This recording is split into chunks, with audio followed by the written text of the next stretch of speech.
What's going on, guys? Rybomby Teacher in the house, and I am here with my NPLA Week 8 team builder. Your Royal Bournemouth Bombies are taking on the Oklahoma City Thundurus and Coach Sprinkles in an epic Week 8 matchup. We unfortunately lost to your topic last week, which puts us at 3-4 and a -4 differential. Sprinkles is a little bit weaker than us at the moment. He's currently 2-5 with a -11 differential. So I think unless I get absolutely smashed this match, even if I lose, I should still be ahead. I have to lose by 4-0 or more to actually fall behind him in the standings. Hopefully we're not going to do that though, but he does have a very, very scary offensive team. Starting off with that Mega Blastoise, of course, really hard hitting special attacker with decent natural bulk and even further power thanks to that Mega Launcher ability, powering up things like Water Pulse to be stronger than Scald, Ice Beam is stronger, Dark Pulse is stronger, Aura Sphere is also there that gets boosted. It's a pretty powerful one, does also get Rapid Spin, does lack recovery though, and is kind of prone to Toxic Spikes and entry hazards, so that's something to bear in mind looking at this team. And it has no reliable recovery. So, yeah. But, paired up with that, he has Zygarde 50, of course. Very versatile Pokemon, can run an awful lot of things, from Scarf to Bandit to Coil to Dragon Dance, Extreme Speed, can be like Z Outrage, things like that. Unfortunately, Zygarde's not one of his Z captains, so he can't run the Z sets, which is a little bit unfortunate, because Dragon Dance Z Outrage is extremely good on Zygarde, in my opinion. But, yeah. Doesn't have it, still hits incredibly hard though. If this thing sets up Dragon Dances, it's pretty much game over, so I do have to be careful about that. But yeah, I think I have a couple of good answers for it on my team, but not the most. Next up, he has Torrentee, of course. Really decent offensive pivot, does get quite a array of coverage moves, but the unfortunate thing about it is they're largely very inaccurate. Things like Focus Blast constantly misses, Heat Wave is 95% accurate, allegedly. I seem to miss more Heat Waves than hit them. Even things like Hurricane is not 100% accurate unless he's running Rain. Does have Rain Dance on Blastoise, and a couple of other Pokemon also get Rain Dance, so he might try to run some weird tech, but it doesn't really make much sense to run it in my opinion, so I don't think he will. But either way, good offensive pivot, does get U-turn, does get defog, does also have Regenerator, of course, to heal up any Stealth Rock damage, provided it doesn't take any more. So yeah, can be an interesting one, really good pivot, but I do have a couple of ones on my team that can cause Torn some problems despite its pretty fast speed stat. Next up is Superior, of course. Superior very much known for Contrary Leaf Storm, does get Sub, does get Leech Seed, gets Glare, typically often see it run in Fire as well. Don't think he needs it for my team personally, but definitely Glare, Subseed, Leaf Storm could definitely be annoying. Could also be Scarf. Scarf sets have been a thing for quite a while. Scarf, Leaf Storm is pretty strong. Definitely a good setup sweeper for him. But yeah, I think I have a perfect answer for Superior on my team, so I don't know if he can reliably bring it, but I think it comes. I think it's too good not to bring. Next up is Arcanine. Arcanine used to be the premier Intimidate mod, of course, until Incineroar took over. But Arcanine's still strong, very good Dragon, very good Banded user. Can also be quite supportive. Does get coverage moves and things like Wild Charge, Close Combat, E-Speed. Does also get Morning Sun if you want to run recovery moves, which definitely helps when he typically runs Flare Blitzes and Wild Charges. So yeah, Arcanine's a pretty strong mod. I do have Slowking, however, which does wall it pretty hard. Diancie can wall it as well, depending on the spread I bring. But yeah, either way, Arcanine's a pretty scary mon. If I don't have the right mons to answer it, I actually struggle to win this match. Arcanine can just run through my team, which can be a bit of a problem. Next up is one of his many Alolan forms, is Alolan Muck. Alolan Muck, very solid mon, does absorb Toxic Spikes, which does suck for me, being a grounded poison type. Does get things like Shadow Sneak, gets Stab Knockoff, gets Poison Jab. Does have the Poison Touch ability, which gives him an extra 10% chance to poison me. Can also run Gluttony if he wants to be like Curse Recycle, to be a good physical wall. Is quite frail on the physical side. I do have a couple of very good physical answers to it, most notably Mamoswine, of course, and a couple of other mons that can just coverage where an Earthquake, which a lot of Muck doesn't appreciate.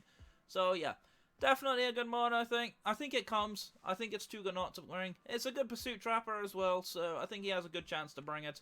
He doesn't want to get burned and doesn't want to take physical hits, however, so that's something to bear in mind.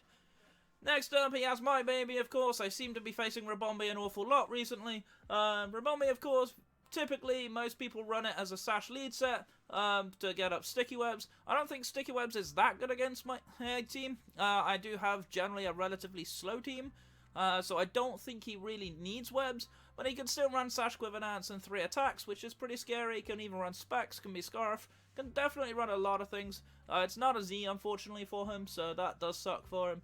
But yeah, Rabombi's a pretty scary mon, but I know how to deal with it pretty nicely. I've played against too many Rabombis, and it is, of course, my favourite Pokemon, so definitely a bit of a problem for him.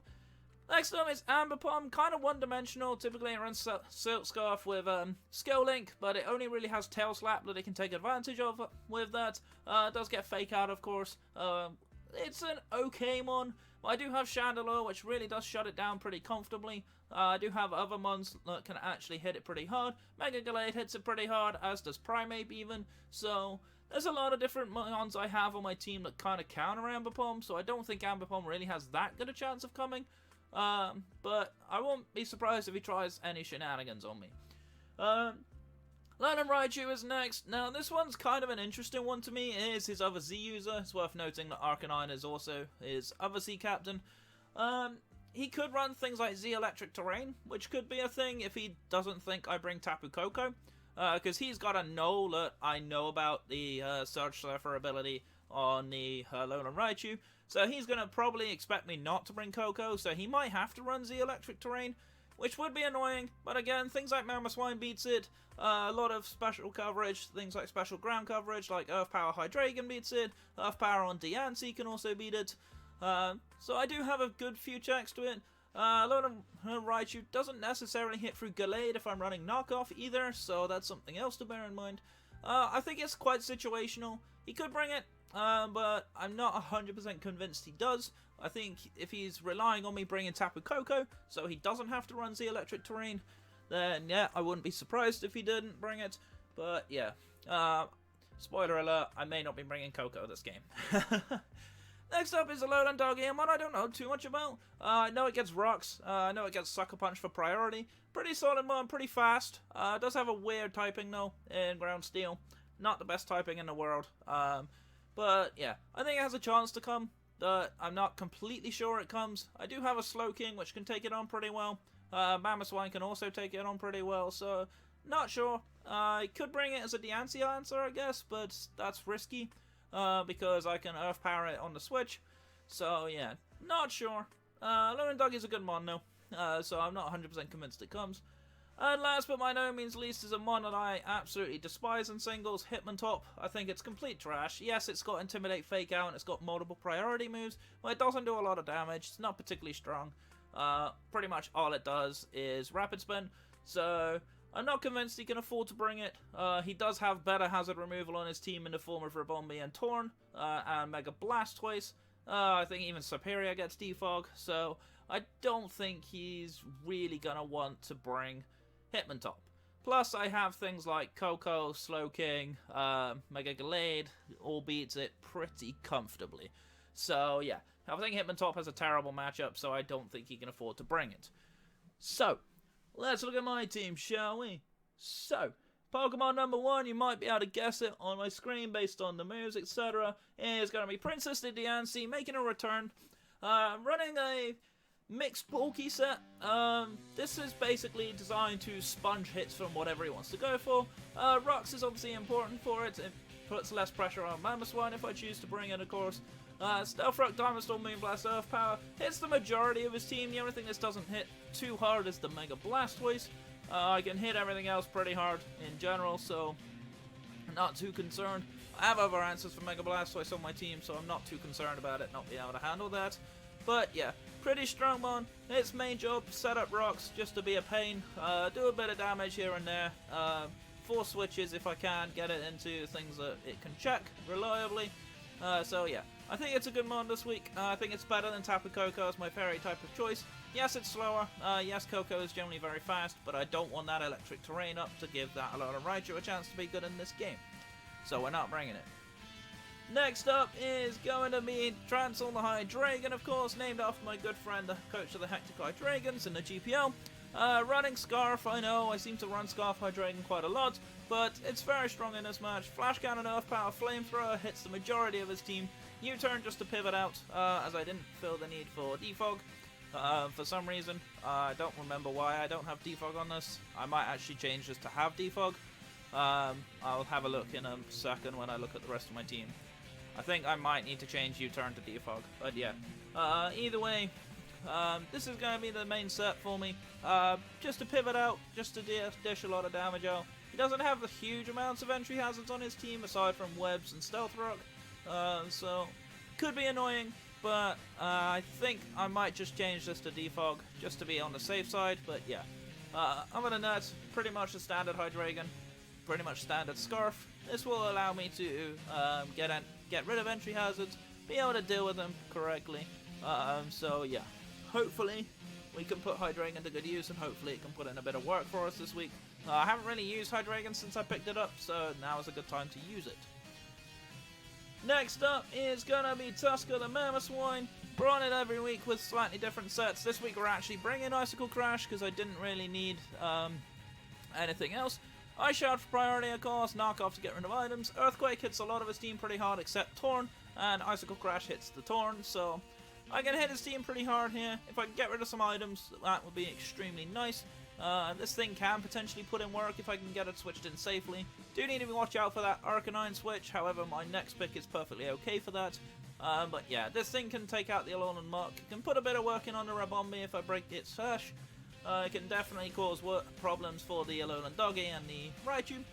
So yeah, definitely some interesting situations where Mammoth Swine can be very strong. So I'm hopefully going to be able to put some work in this regard.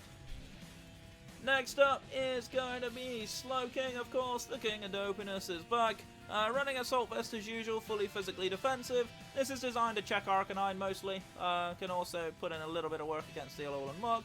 I might change one of these moves for Earthquake, just to cover my bases a little bit.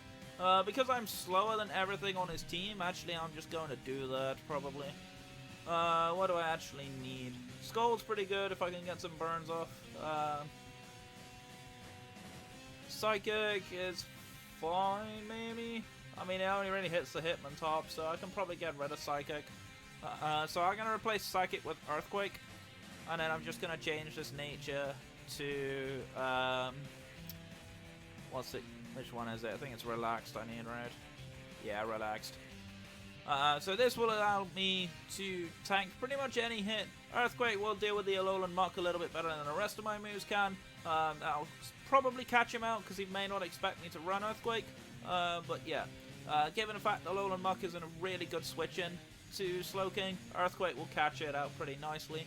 Does hit his team really hard, where Psychic doesn't really hit much other than Hitmontop, which I don't see coming. So yeah.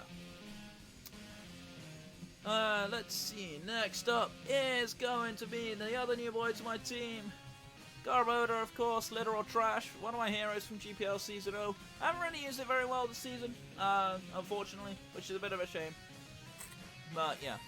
Running Spikes, Toxic Spikes, Sludge Bomb, and Pain Split. Sludge Bomb over Gunk Shot this week because I felt like hitting him on the special side is better than the physical side.